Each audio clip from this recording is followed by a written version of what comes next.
एक मायावी जंगल के अंदर एक नागिन चुड़ैल रहा करती थी। एक बार वह अपनी मायावी चिड़िया को आवाज लगाकर बुलाती है और वह चिड़िया उड़ती उड़ती वहाँ पर आ जाती है और उससे पूछती है, अरे क्या हुआ चुड़ैल रानी, क्यों बुलाया मुझे? इस खबरी मायावी चिड़िया से क्या काम पड़ गया तुम्हें, बताओ। अरे खबरी चिड़िया, बहुत दिन हो गए हैं मुझे खाने के लिए इंसान का मांस नहीं मिला। मैं एक योजना बना रही हूँ कि तुम गांव के अंदर जाओ और यह अफवाह फैला दो कि नागिन चुड़ैल के स्थान पर खजाना है और नागिन चुड़ैल भी वहाँ पर नहीं है। फिर देखना लालची लोग जरूर यहाँ पर आएंगे और फिर मेरे हाथों मरेंगे। ठीक है नागिन चुड़ैल, मैं तुम्हारा ये काम कर दूंगी, लेकिन तुम्हें मुझे बादाम देने होंगे। अगर शर्त मंजूर है तो ही मैं ये काम करूंगी। ठीक है मायावी चिड़िया, मैं तुम्हें बादाम दे दूंगी। अब जाओ और मेरा काम भी कर दो। फिर वह चिड़िया वहाँ से उड़ती है और गांव के अंदर चली जाती है। वह पूरे गांव में यह बात फैला देती है कि नागिन चुड़ैल के स्थान पर खजाना है। इस बात को घर के नीचे खड़ा राहुल भी सुन लेता है।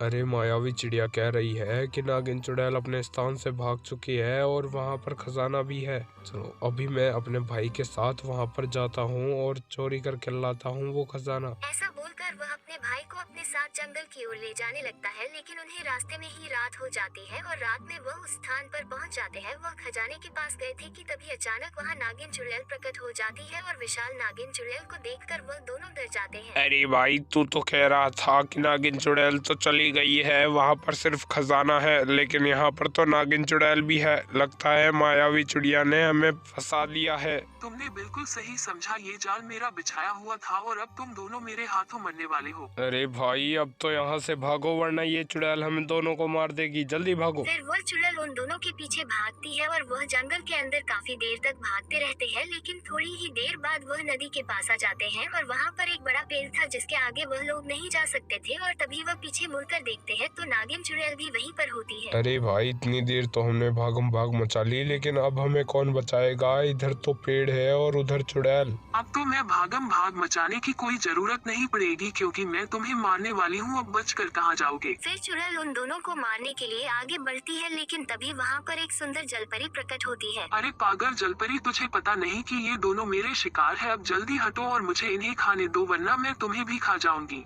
अरे चुड़ैल जी, इन्हें छोड़ दीजिए, ये तो भोले भाले इंसान हैं, आप इनको मार कर क्या करेंगे? अरे मैंने तुझे हटने के लिए बोला ना, जल्दी हट वरना मैं तुझे भी इन्हीं के साथ खा जाऊंगी। अच्छा तो नागिन चुड़ैल, तेरी इतनी हिम्मत कि तू मुझे मारेगी? अभी देख तुझे कैसे जलाती हूँ मैं। ऐसा बोलकर वह नागिन चुड़ैल पर हमला करती है और नागिन चुड़ैल जलने लगती है और फिर वह चिल्लाते हुए जलकर राख में तब्दील हो जाती है। फिर वह दोनों वहाँ से चले जाते हैं और जलपरी कहती है, कितने मासूम है ये लोग, इन्हें तो ये भी नहीं पता कि मैं खुद एक 3 सिर वाली चुड़ैल हूँ।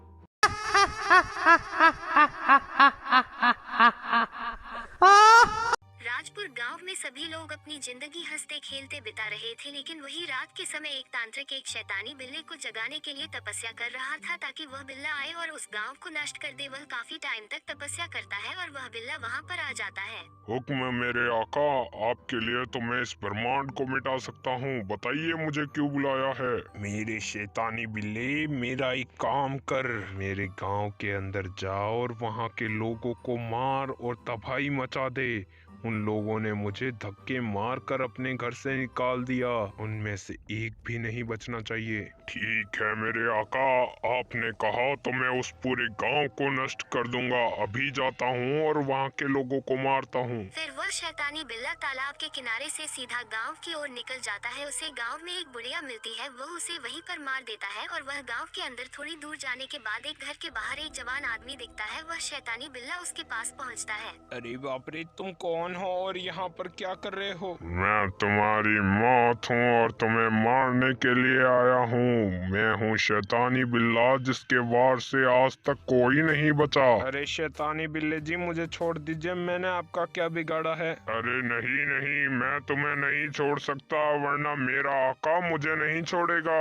अब मैं तुम्हें मार दूंगा। ऐसा बोलकर शैतानी बिल्ला उस आदमी को मार देता है और शैतानी बिल्ले के पंजे के वार की वजह से वह आदमी मर जाता है और फिर शैतानी बिल्ला वहाँ से चला जाता है। लेकिन उसे नहीं पता था कि घर के अंदर से ये सब उस आदमी का बड़ा भाई देख रहा था। अरे ये शैतानी बिल्ला तो मेरे भाई को मार कर चला गया, मैं इसे नहीं छोड़ूंगा। अभी जाता हूँ गांव के बाहर वाले तांत्रिक के पास। अब तो इस बिल्ले की खैर नहीं, इसे मरवा कर ही छोड़ूंगा। इसने मेरे भाई को मारने की हरकत कैसे की? और ऐसा बोलकर राजेश अपने घर से जंगल की ओर जाने लगता है, जहाँ पर वह तांत्रिक रहता है और उसे पता नहीं कि उसी ने शैतानी बिल्ले को बुलाया है। अरे क्या हुआ भाई राजेश, आज मेरी याद कैसे आ गई? क्या तुम्हें मुझे भगाकर भी चैन नहीं, या फिर कहीं पर मेरी जरूरत है? अरे हाँ, आपने बिल्कुल सही सोचा, मुझे आपकी जरूरत है। आप पुरानी सारी चीजें भूल जाइए और हमारे गांव के अंदर एक शैतानी बिल्ला आ चुका है। आप उसे या तो गांव से भगा दीजिए या फिर मार दीजिए, वो आपकी इच्छा, लेकिन हमारे गांव को बचा लीजिए आप बस। अरे तुम गांव के लोग तो बड़े चालाक हो, पहले तो मुझे लात मार कर बाहर निकाल दिया गांव से और अब कहते हो हमारी मदद कीजिए। तांत्रिक जी, मैं तुम्हारी मदद नहीं करूंगा, बल्कि अब मैं शैतानी बिल्ले को बुलाता हूँ और फिर तुम्हें भी मार देगा वो शैतानी बिल्ला। फिर वो तांत्रिक जी मंत्र पढ़ते हैं और उनके मंत्र के जप की वजह से वहाँ पर शैतानी बिल्ला आ जाता है जिसकी लाल खतरनाक आंखें थी। जा मेरे शैतान बिल्ले और इसे मार दे,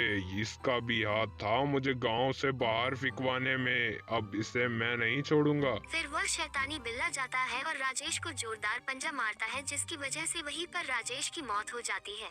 एक जंगल के अंदर एक बहुत ही खतरनाक दिखने वाला एक भूत रहता था। उसके पास एक बार एक छोटू राक्षस आता है और अपने बॉस का पैगाम उस भूत को देता है। अरे ए नालायक भूत, मेरे बॉस ने तुमसे लड़ने के लिए मुझे भेजा है और बुलाकर लाने के लिए कहा है। अब तुम मेरे साथ चलो और फिर मेरे बॉस से लड़ो। अरे जिस बॉस की तू इतनी तारीफ कर कर चुनौती दे रहा है, उस बॉस को पहले भी हरा चुका हूँ मैं। चलो चलते हैं तुम्हारे बॉस के पास और ठिकाने लगाता हूँ तेरे बॉस की अकल। ऐसा बोलकर वह छोटू राक्षस और भूत दोनों ही उसके बॉस की ओर जाने लगते हैं। उसका बॉस बंजर जमीन पर रहता था और तभी छोटू भूत अपने बॉस के पीछे आ जाता है। क्यों रे भूत, तूने पिछली बार मुझे हराया था ना, अब मैंने भी सिद्धियां प्राप्त करके अपना आकार इतना बड़ा कर लिया है। हिम्मत है तो अब मुझसे लड़ और मुझे हरा कर दिखा। अरे ठीक है, मैं भी तुमसे डरता थोड़ी हूँ, चलो लड़ते हैं और फिर पता चल जाएगा। और ऐसा बोलकर वह दोनों लड़ने लगते हैं और बड़ा राक्षस उस भूत को मार देता है।